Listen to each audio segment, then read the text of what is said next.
Museum BI, Bank Sentral merupakan lembaga perbankan yang memiliki peran penting di bidang moneter, keuangan, dan juga perbankan. Nah, pada umumnya, Bank Sentral bertugas untuk melaksanakan dan menetapkan kebijakan moneter, mengatur dan mengawasi bank, serta menjaga kelancaran sistem pembayaran. Dari gedung mewah inilah Bank Sentral di Indonesia berawal. Mari ikuti sejarahnya. Kawasan Kota Tua Jakarta merupakan salah satu area di Jakarta yang masih memiliki saksi sejarah masa lalu yang dapat dilihat pada bangunan-bangunan tua dengan berbagai langgam arsitektur.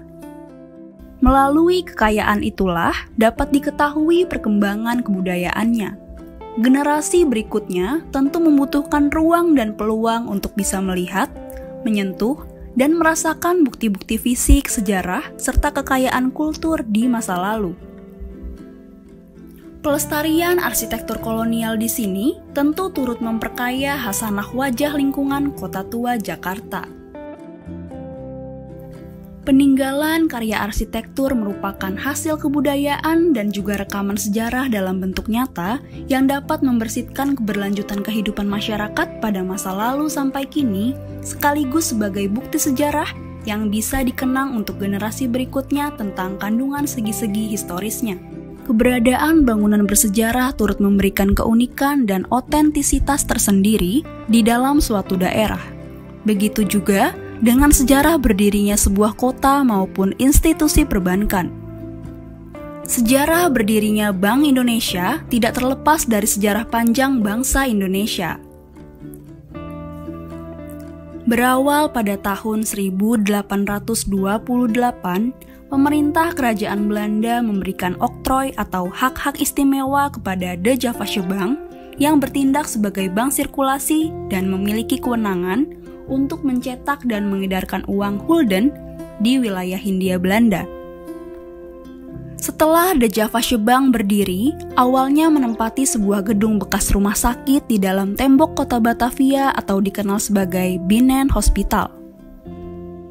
Mula-mula bangunannya disewa dengan harga 500 gulden sebulan. 2 tahun kemudian, atau sejak 20 April 1830, gedungnya dibeli oleh De Javasche Bank seharga 45.000 gulden. Kemudian, secara bertahap bangunan rumah sakit dibongkar dan dibangun gedung yang megah sebagai citra yang melambangkan perbankan.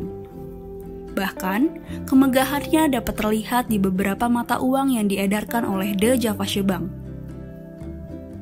Bangunan yang saat ini terlihat anggun di kawasan Kota Tua mulai dibangun tahun 1910 hingga tahun 1937 atau dalam 5 tahap pembangunan. Pada tahap pertama, pembangunan dilaksanakan tahun 1910 dengan Biro Arsitek Kenamaan di Batavia, Hulswit & Kuipers. Tahap 2 dilakukan tahun 1922 dengan mengubah seluruh bangunan lama yang merupakan bekas rumah sakit dalam tembok kota. Pembangunan tahap ketiga dilakukan pada tahun 1924, yaitu melanjutkan pembangunan pada gedung yang menghadap ke Kali Besar. Sementara pada tahap keempat dilakukan pada tahun 1933, yaitu melengkapi bangunan dengan ruang hasanah atau kluwis yang lebih luas untuk kebutuhan perbankan. Selanjutnya pada tahap kelima atau akhir dilaksanakan pada tahun 1935 dan diselesaikan tahun 1937. Pembangunan pada tahap akhir ini dengan menyempurnakan bagian banking hall yang menghadap ke pintu besar utara. Secara arsitektural, bangunan tambahan ini menjadikan ruang banking hall menjadi lebih luas dan pintu masuk gedung yang awalnya berjumlah 2 pintu menjadi 1 pintu pada bagian tengah bangunan. Gaya bangunan De Javasche Bank menggunakan kombinasi antara nuansa barat dan lokal pada hiasan pilar. Gedung DJB tidak semata menampilkan kemegahan bangunan, tetapi juga mempunyai citra rasa seni yang tinggi. Kaca patri yang bercerita mengenai komoditas unggulan di Nusantara serta wilayah operasional De Javasche Bank. Setelah Indonesia merdeka, De Javasche Bank dinasionalisasi melalui pembelian saham sebesar 8,95 juta rupiah oleh pemerintah Republik Indonesia, atau 97% dari jumlah seluruh saham DJB sebesar 9 juta rupiah. Melalui pembelian saham inilah, secara resmi The Javasche Bank menjadi milik bangsa Indonesia dan berubah menjadi Bank Indonesia yang berfungsi sebagai bank sentral.